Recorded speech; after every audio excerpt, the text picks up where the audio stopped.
This is the Artist Entrepreneur Podcast. We are your hosts, Amanda Ritchie, Noah Dock, and me, Kerry Wee.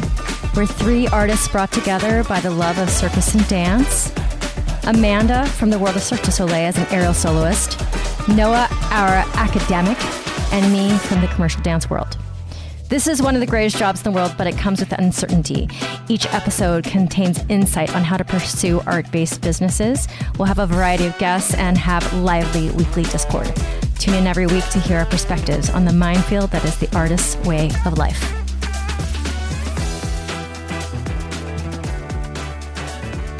Test. Oh my God, we're live. Amanda Ritchie. We're live. Girl. Hello. We're live. How are you? I'm good. How are you? How was your week? Oh my goodness. It's a full ass life, but Yeah? I'm okay. Okay. I'm okay. I am getting a fitness for this schedule that I have, Okay. which is good because before when I didn't have that, I was dragging ass, Yeah. girl. I was dragging ass, yeah. So I'm less of my dragging ass and I'm just trying to I'm just married to my lists. Okay. If it's on a list, it gets done. If it's not on a list, it's forgotten. Yeah. There's zero chance that I'm going to remember that it even needed to happen. So everything goes on a list. But yeah, so I'm doing all the things. I'll just go into it. Go into it. By the time this comes out, we would have just passed the deadline for early bird for my Miami trip for the retreat, but you can still get in. It is not completely sold out, although we got a good chunk of people already who are signed up. And, I would love to have you, it's a week party in Miami and doing aerial. I mean, who wouldn't want a week party in Miami doing aerial? I know. That's a no-brainer.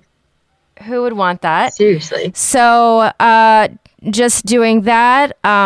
There's been a lot going on in my work with the women on my team, like having major life, events. Oh. And so I am teaching a lot of Pilates, mostly also like doing my own clients, but then also covering for other people. Got it. And meeting some really inspirational clients. People who have been deconditioned over motherhood and life, and they've decided to be brave and come back to a movement practice. Mm-hmm. And I get to be there for it, which is awesome. Love that. And then my students are getting ready for an April 17th recital, basically, but student showcase. I love that. I love that so much. Yeah, you know what they said to me? What? They're like, Kerry, what's our costume? What's the music? I was like, you act like I know. Isn't it amazing? You act like I have figured this out already. I mean, have you lost your mind? Yeah. They think I'm keeping it from them or something. Yeah. No. They just get That's not what is so happening. excited. I know. Yeah. They think that I have this figured out. But luckily, I don't believe that I need to have it figured out because what they need to have figured out is how to do the skills first that I'm putting together. Exactly. And you have time. That's before. You have so much time. Oh, yeah. And so I am going to, so it's on my list. I have to research music, and our theme is tarot cards. Tarot cards, is that how you say it? Tarot. Yeah, tarot. Tarots. Yeah. So there's a lot of space in there. Dara Minkin has asked for there not to be any lyrics in the music. Yeah, that's fair. That's totally she's fair. asked for those vibes so that she doesn't have any Britney Spears music going on in the room, totally messing up fair. the vibes. So those are the things that are happening. Cool. You are in your calm before the storm, am I right? Yeah, although all of March is a little bit stormy in a great way. I think that, I don't think it's under wraps. I don't know. But I'm doing Silk Stars challenge for April, and we're filming that in March. Oh. So I don't know if it's under. Nobody said anything to me about like, hey, this is confidential. So no, I'm pretty sure because I've done it. I've done it many times. I'm a regular there. Mm-hmm. Amanda Ritchie. Yeah, I've done it once before, think, but that was a while ago. I think as long as you're not giving away the goodies. Oh, yeah. The choreography. Yeah. No, that they were good on that. So like that's happening in March. I have my OC classes have their spring show. That's April 25th. And I'm going through the same thing of like, what's our Yeah. music? What's our costume? What is our character? And I'm like, yep. Yep. Mhm. Yeah, that's it. And so that's happening in OC. My comp girls are gearing up for Viva. So that's Yes. happening. That's happening soon in 3 weeks, I believe. And then Fire and Flight for me happens right after that. So Oh, yes. yeah, my schedule is going to be so I'm gone pretty much the last 2 weeks, Wednesday through Sunday, but then I go to the OC to teach pretty much Monday and Tuesday. I teach 16 hours in 2 days, so they're 2 8-hour days for me. Um, yeah. How? How? And I drive down to the OC Monday morning. I stay overnight, and then I drive back to Burbank Tuesday night when I'm done. And so Wait, how are you stacking that many hours at one studio? I don't. Please tell me. It's 2 studios. So I teach 3 hours. Oh, I see. Yeah, I teach 3 hours at a studio in Aliza Viejo, and then I teach 5 hours at my studio in Huntington. And it's the same schedule Monday and Tuesday. So I teach 3 in the morning, 5 in the afternoon, evening. Yeah, so that's my Monday, Tuesday. So I continue Monday, Tuesday throughout March, but this last 2 weeks of March, I teach my 16 hours, and then I drive to Vegas. I teach 5 workshops plus judging. Come back on the Sunday, teach my 16-hour Monday, Tuesday, head out to the desert for Fire and Flight. Back on Sunday, go right back to OC for my 16-hour Monday, Tuesday. Yeah, not like last year where you took a nice little desert couple days to hang out. Right. So that's going to be a little bit rough. I might just turn my phone off for a couple of days after when April rolls around. Plus, schoolwork still has to get done somehow. Yeah. So are you able to front load the schoolwork a little bit? Some yes, some no. Like the assignments are given and opened up in certain time frames. Some classes it's open, some the whole time, others aren't. So, but that's okay. Okay. Yeah. And for me, what it would be on my mind, I don't know if it's on your mind, like keeping your nutrition up during that entire span of time. Do you struggle with that? For Fire and Flight, sometimes I do. I mean, I don't know if you know me well enough, but I always have my emotional support water. I have my gallon water jug on me all the time. And in Fire and Flight, because we're out in the sun the whole time, like I just pick as much as I can. I never sit down and eat like an actual meal. Similar in Vegas too, but it's never been an issue for me, oddly enough. So I feel good about that. But yeah, it's just my mental, emotional, and physical body after March just needs a break. I have a feeling we might not be seeing tons of Amanda in March, but it's okay. We're getting this, and maybe. I mean, this is better than nothing. At least we got this. There was a picture that I took of the judges' tables at Sky Dancer. And the 2 tables that were crisp, sparkling clean were everybody else's, and me and Diva Dari. Oh, I love Dari. We just had layers of snacks on paper plates. Nice. As you should. Yeah. Yeah, so a little bit of the lunch that we didn't finish, and like some candy and some oranges and a couple of grapes, Yeah. So I'm a super grazer. I love grazing. Yeah. I don't know. Amanda, what advice would you have for other people, other freelancers who get into weeks like this where they have no choice. Yeah. and they just hit it hard. Do you have any advice? I mean, I think we all kind of operate similarly. I feel, I might just be speculating, but when we have like weeks that are like this, you don't even think about it. Like if you spend time and you think about it, you're doomed. If you just like power through and go and then let your body kind of carry you through it, and then when you're done you collapse, that's when like the self-care and all of that has to come into play. Like treat your body right after the fact. But like when you're in it, you just go. I don't have any like tips or tricks that I do. I'm just like, I can't think of anything else. You were talking about your like lists of things. I have my, okay, I got to do this, this, this, this. I check those off, and then hopefully I sleep. And I wake up and it's like, okay, I got to do this, this, this, this. If I like take a minute and I sit and I actually think about what I'm doing or where I got to go and how much time, I get paralyzed and then I don't function.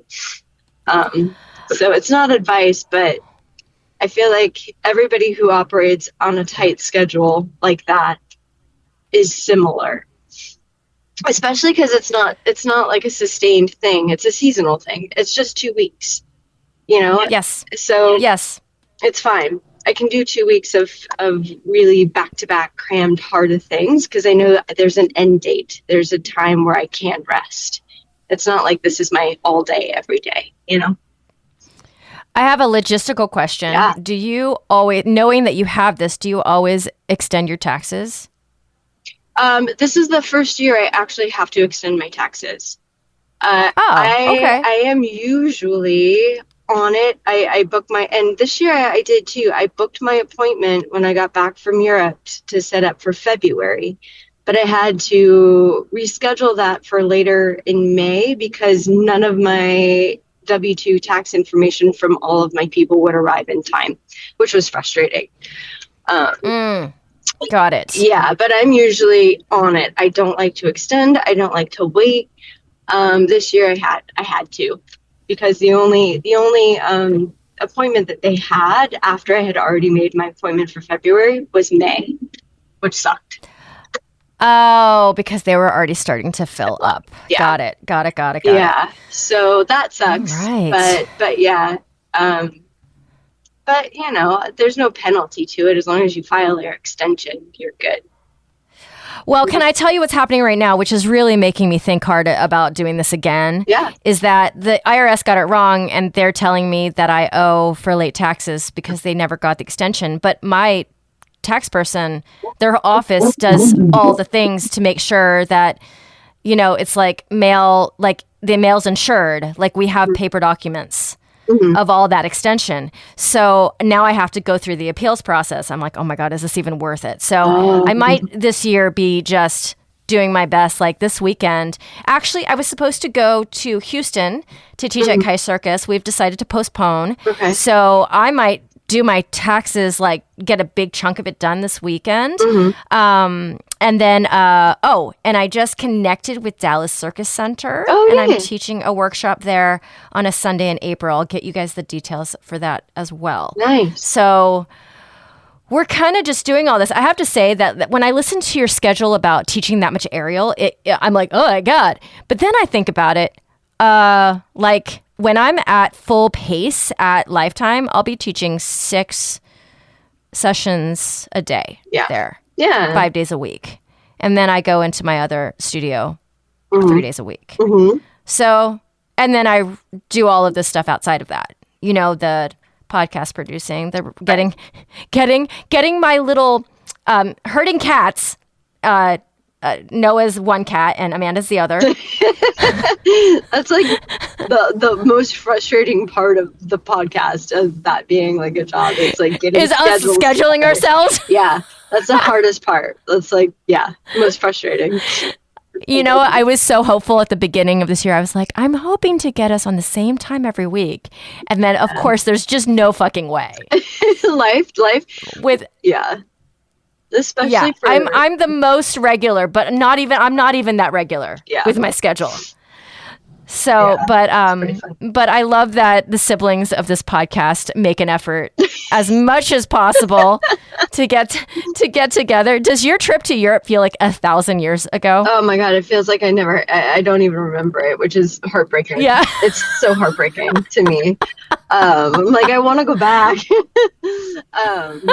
Yeah, but that's okay. We're gonna take a trip in June to the Grand Tetons, and we're gonna do Mount Rushmore and like all of that area, which is really nice for my birthday. And then we're talking about going to Hawaii for Kevin's birthday. So there's light at the tunnel. Like I have those two things to look forward to.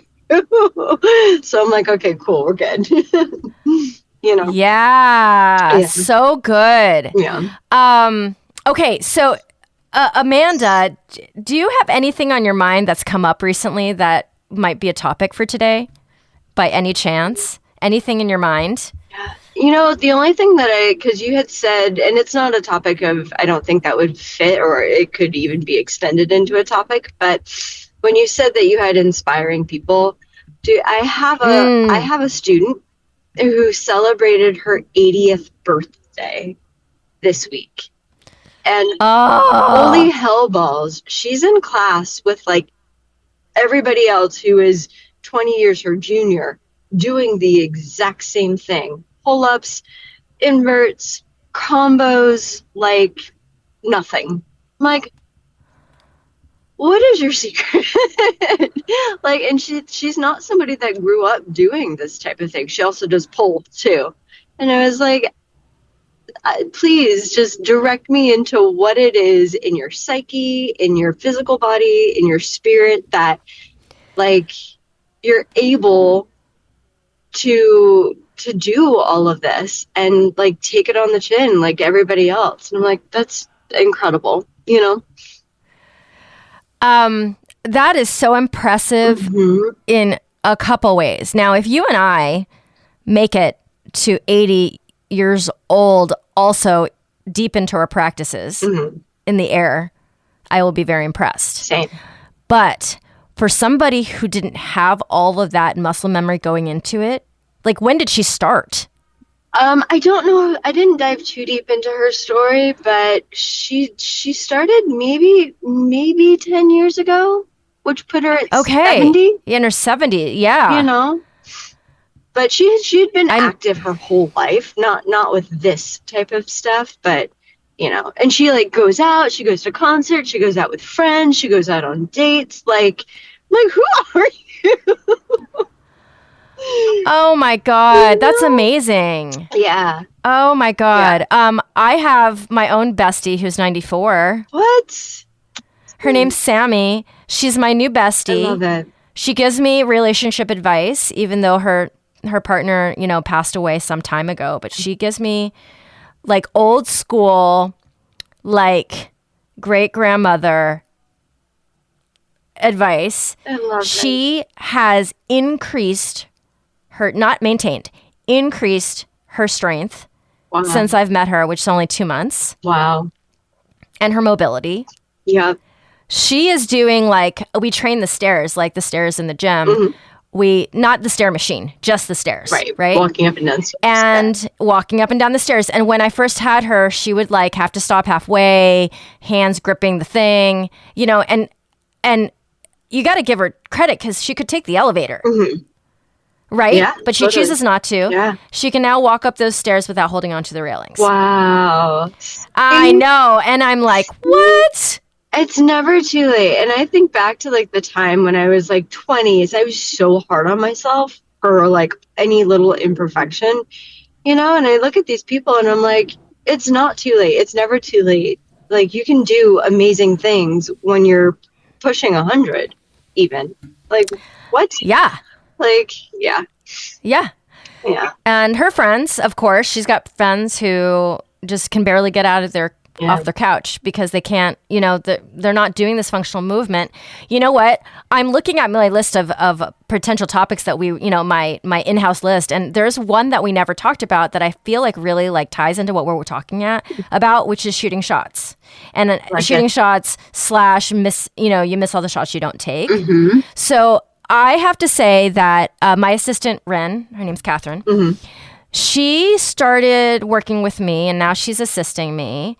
And since I have met her and I have been just in her life, she has decided on her own to take a bazillion shots.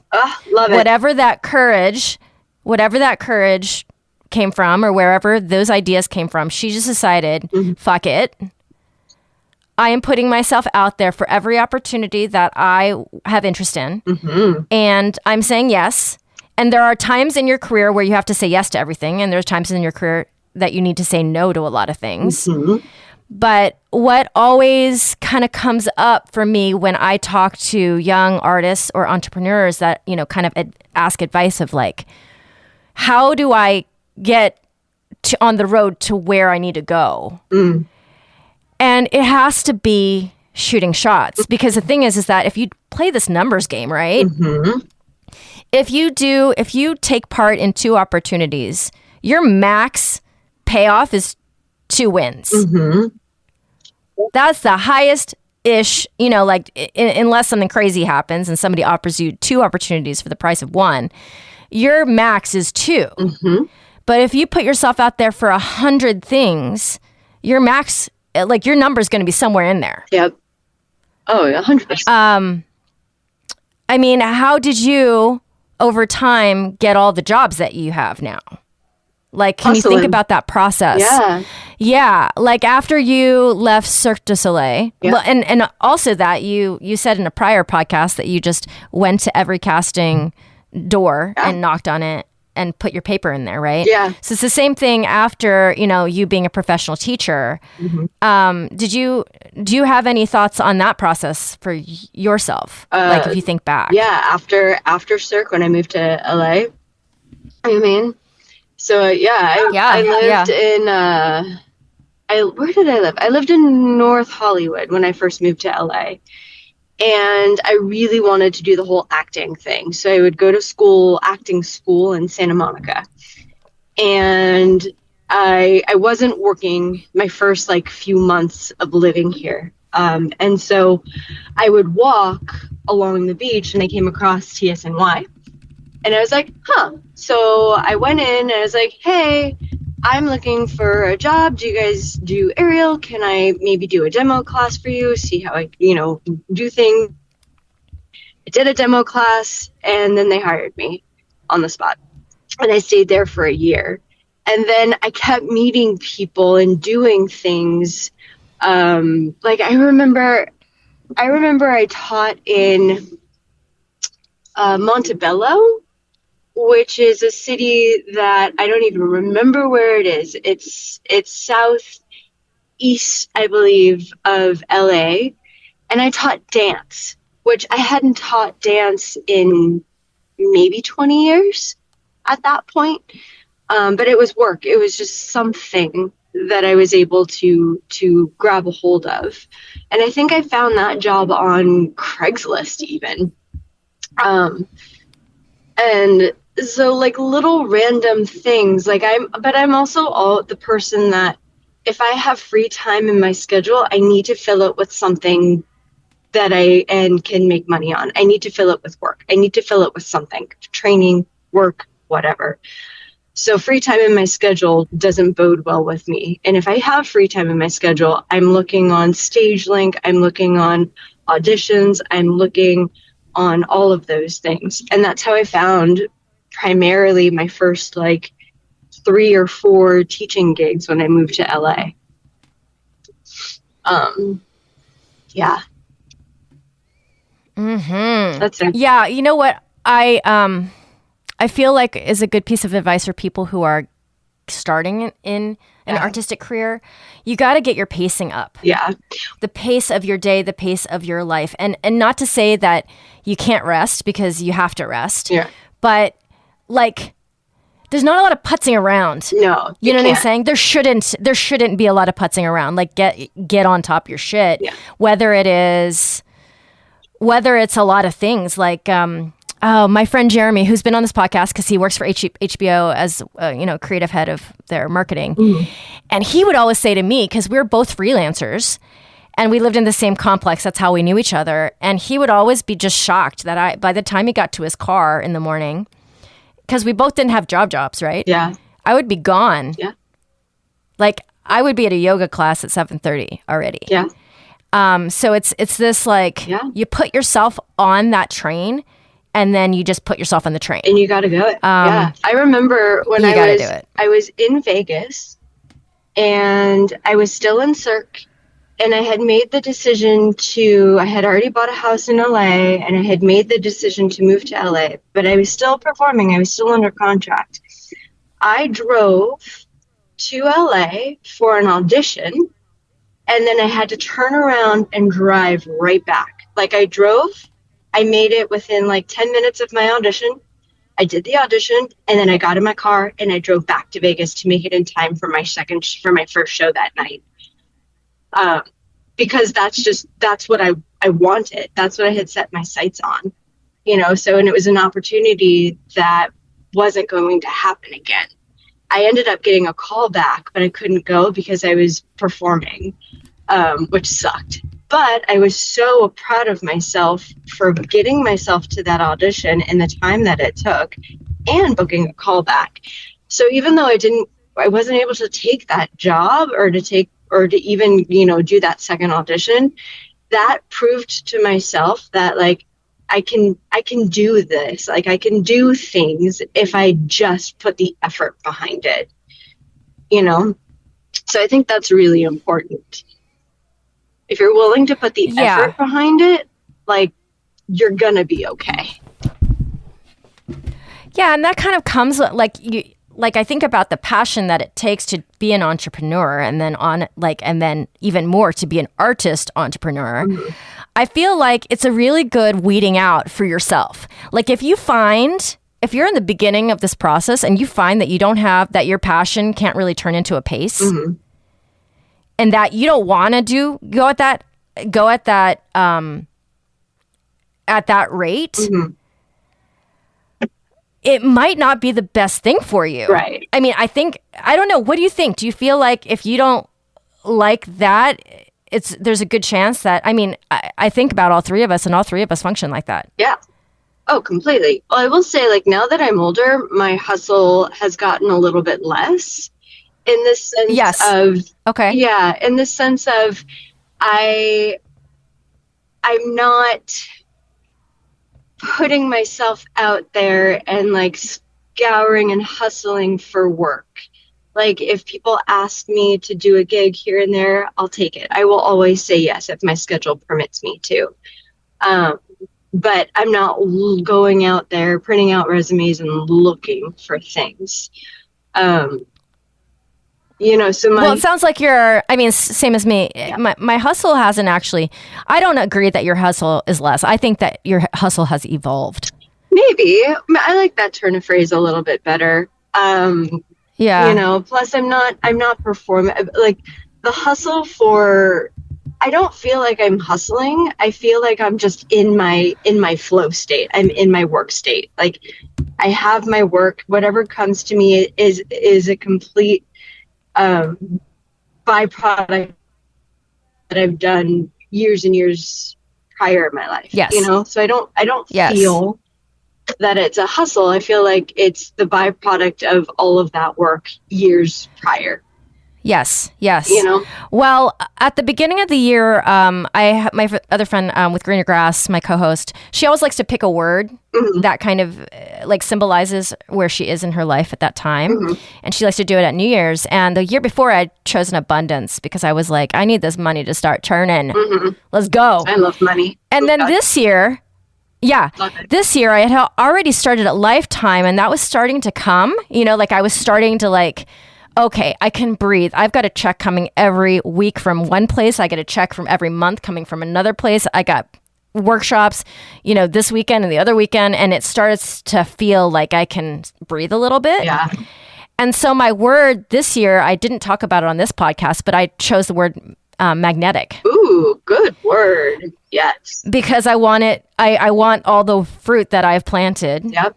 All the seeds that I've planted to come to me if they need my service. Yeah. I don't want to say yes to everything. Yeah. I don't want to be churning money. I want to be making money, but I want the right people to find me. Yeah. Via all of the things that I've already done to get that, like, the social media, all the things that we do that we talk about all the time. Yeah. And then on the micro level at this one place called Lifetime, I want them to find me, and somehow, through your relationships there with the people there, they know somebody, work with Kerry. I got a couple like of these older Asian women that just want to hang out with me a little bit. You know what I'm saying? Hi, Bean. I know, I'm doing 2 in a row. Does it feel long? You want to say hi to Amanda? Oh. I know. Are you getting so tired of mommy not being in the living room with you? Mommy, are you done yet? Almost, like 5 minutes, please, only. No. Oh, la la. 3 minutes. 3 minutes? What would you like to do when I'm done? Because I have the rest of the night for you. Play with me. You want to play? Okay, we can go to your room. Can you just give me like 5 minutes? And Amanda has to go anyway soon. Good. Oh! I feel like I need my attention. You need mommy's attention? I need feel- baby attention. as it should be. Yes. We're almost done. But anyway, so We're not done yet. I kind of feel like it's evolved for me. Noah's been finding his mix because he's left that job, and it allowed him to find, it's like when you're adding ingredients to your cake mix. You're like, oh, okay, since I'm not doing all of this, what else can I do? Yeah. And but I have to say, for this part of my life, and it won't always be the case, the stability of the paycheck that I get from Lifetime is much more important than the freedom that I've needed in the past when it comes to the freedom in my schedule. Yeah. I get that. So it's a different era because, she's in school. I already don't have that freedom. Right. So it's like, all right, what are we going to do with the structure of time? Right. Different priorities. Yeah. Different priorities. And yeah, you guys listening out there, like if you feel like there is a goal that you haven't gotten to, you don't really know how to get there specifically. I mean, I feel like you just like find things that are in the vicinity of what you're interested in, and then take shots, because also it's not just like the opportunity. You're going to meet somebody and it's going to answer a question. Yeah, exactly. Or that some person that you're going to meet is going to introduce you to other people who will then fulfill whatever it is that you need. Like you would never know. So you might as well put yourself out there. Yeah. Yeah. And if you're nervous to do it, or if you have worries or stress or anxiety about it, you know what I like to say to myself when I was like really like dealing with anxiety? It's weird. Action absorbs anxiety. If you do something, it brings your anxiety down. Yeah, I like that. Yes. Yeah. Number 2, that helps me. I tell myself, this doesn't have to bother me right now. It can bother me. I can let myself worry about it at 8 o'clock tonight. Tomorrow at 2 o'clock. I can free myself of it for a short amount of time, even though like my mind couldn't get, like I have to I give myself a little permission structure to worry about it at a particular time the next day. Yeah. And then of course what happens is you forget about it. You don't worry about it the next, exactly. Yeah. You forget about it. Yeah, exactly. You do. Okay, Amanda, this has been lovely. Bean was like, get off the phone, but I think we've done it. Cool. I like it. You'll have me. I'll be available for the next couple weeks, but the last 2 weeks in March, probably not. So, but okay, we'll hopefully get you and Noah at the same time next week, potentially. I would love that. Yay. Okay, Amanda, have a wonderful day. Thank you. You too. Okay, bye, guys. Bye. Thank you so much for tuning in. You can find Amanda Ritchie at Grounded in Flight on Instagram, and add Noah Doc on Instagram as well as Red Flags app. And me, Kerry Wee, you can find at wrapyourheadaroundsilks.com. Thank you so much for being here. We appreciate you. We have so much more coming at you, including guests that are in this art world that are blazing their way through new businesses, and just more banter from us. Thank you for listening. This is The Artist Entrepreneur.